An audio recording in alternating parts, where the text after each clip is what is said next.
LIV Golf, since its inception, has remained one of the hottest, most talked about topics for golfers. The series has received center stage abjection and cruelty from their rival, the PGA Tour. But despite the PGA hitting hard on LIV back-to-back, are they without blemish? Or do they have skeletons in their closets? You'll find this and more in this video as we expose the dirt we've uncovered on the PGA Tour. In the whole PGA-LIV drama, the LIV is pointed out to be the bad guys, and not without reason. But what if we told you that the PGA Tour is far from innocent? You heard that right. They're the older franchise and the more established tour, but there is a lot of stuff about the PGA that just makes you question the moral high ground they seem to be claiming in this controversy. It makes you wonder, is the PGA Tour entitled to the uproar and the tantrums they keep throwing at the breakaway league? In our books, far from it. To begin with, the PGA Tour, just like the LIV circuit, has lured away many talents from the European Tour, now known as the DP World Tour, over the years. And no, just like the LIV Golf, they did this by offering bigger paychecks. You've probably never heard that, and it's because no one is talking about it. Just one of the many pieces of dirt that the PGA has nicely hidden. If there was ever a time when that was brought up against the Tour, they had a comfortable argument of everyone else is doing it. By everyone else, we mean other sports. After all, it's true. From soccer to basketball to even American football, we've seen countless financial takeovers and buyouts of franchises. So the concept is truly not something new. But when the perpetrator is the LIV Golf, it's something to make a big fuss about. It makes you wonder what other skeletons the prestigious golf governing body has in its closets. Perhaps money? Keep watching to find out. Still, on the same topic of the LIV Golf being made the villains, the PGA Tour Commissioner Jay Monahan confirmed that any player competing at any event on the rival circuit would be indefinitely suspended. LIV CEO and former world number one Greg Norman described this move as vindictive and something that deepens the divide between the tour and its members. Now, this rough up from the PGA Tour toward the LIV reeks of sheer jealousy. If you think otherwise, why does the hypocrisy have to be extended to the players, with those that joined the venture suspended from the PGA Tour? We may understand the fact that the loyalty of the players should remain with their tour, but shouldn't they have the liberty and opportunity to play wherever they want in the world without being held back by any restrictive covenants? These players we're talking about aren't just rookies or something. We're talking about former world number ones, major tournament winners, and veteran golfers who have already spent more than enough time being loyal to the PGA Tour. They're the likes of Phil Mickelson, Brooks Koepka, Dustin Johnson, Bryson DeChambeau, and Cameron Smith, just to name a few. If these caliber of players don't get to choose what franchise they play for, it begs us to wonder if anyone can choose. However, the LIV Golf rebels are not having it, at least not without a fight, as they've joined forces in an antitrust lawsuit against the PGA Tour. The lawsuit has got a lot of bulky legal terms in it, but here's what you need to know. A group of players, led by Phil Mickelson, who defected to the LIV, are challenging their suspension in light of their playing in the Saudi-backed venture, stating that the PGA Tour's conduct serves no purpose other than to damage players and prevent the tour from facing the first genuine competitive challenge in decades. The summary judgment is set for July 2023, with the trial to begin in January 2024. The PGA Tour has even gone a bit farther than the suspensions, though. Monahan also shut down during an interview at the RBC Canadian Open the suggestion that the LIV Golf Series supported the growth of the game, while Norman has questioned the argument that the new breakaway circuit is funded by blood money. The level of hypocrisy by the PGA Tour is deafening, blasted Greg Norman over the tour's reaction to the launch of the Saudi-backed LIV Golf Invitational Series. It's disappointing that people go down that blood money path. It doesn't make much sense if we look at it through the lens of an onlooker. Besides, the PGA Tour also benefits from the Saudis. For starters, why does the PGA Tour have 23 sponsors conducting business with Saudi Arabia worth more than $40 billion?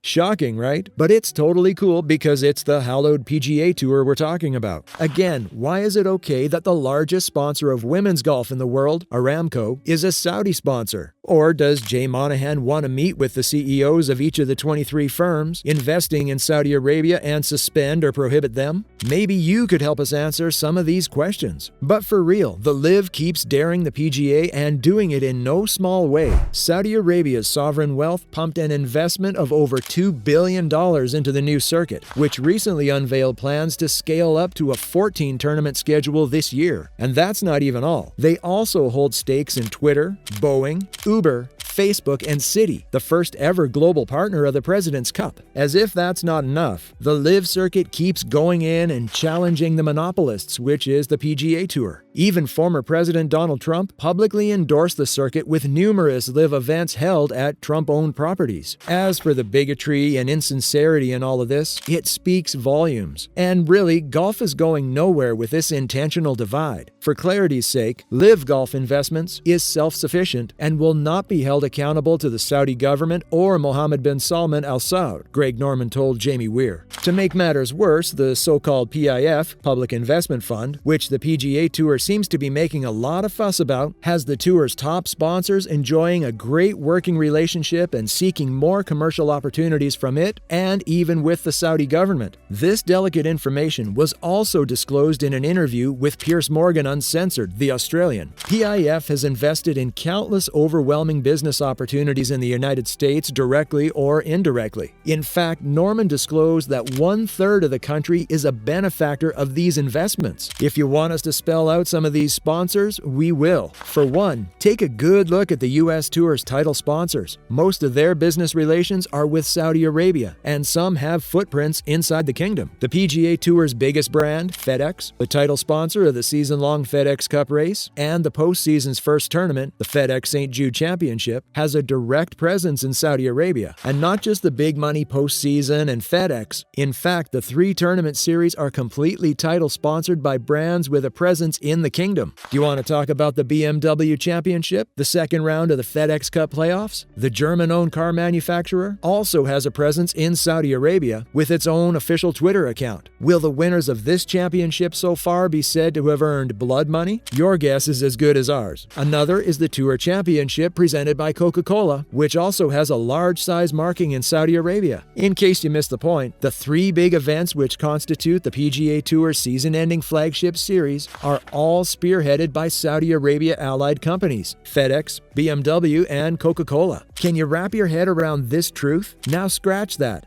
We all know the Players' Championship, right? Or better still, the PGA Tour's flagship tournament. It's got 3 presenting sponsors called the Proud Partners, named Grant Thornton, Morgan Stanley, and Optum, all heading big businesses with the Saudis. And consider the Invitational Series, a 3-tournament series with each event named after one of the series' 3 icons. The Genesis Invitational, Tiger Woods, the Arnold Palmer Invitational presented by MasterCard, as well as the Memorial Tournament presented by Workday, Jack Nicklaus. Yeah, right. All 3 tournament sponsors are brands, Genesis, MasterCard, and Workday, doing business in Saudi Arabia. There's also the WGC Dell Match Play, the tour's 8th and final non-major marquee event. Some clapping ovation for you if you guessed that Dell Technologies does business in Saudi Arabia. You haven't heard the last of it yet, but let's stop right here. Going by the rope that the PGA Tour has pulled, what part of these sponsorship and investment intertwined with the Saudi government isn't blood money? And with that, be sure to hit that like button, subscribe to the channel, and stay tuned for more content like this.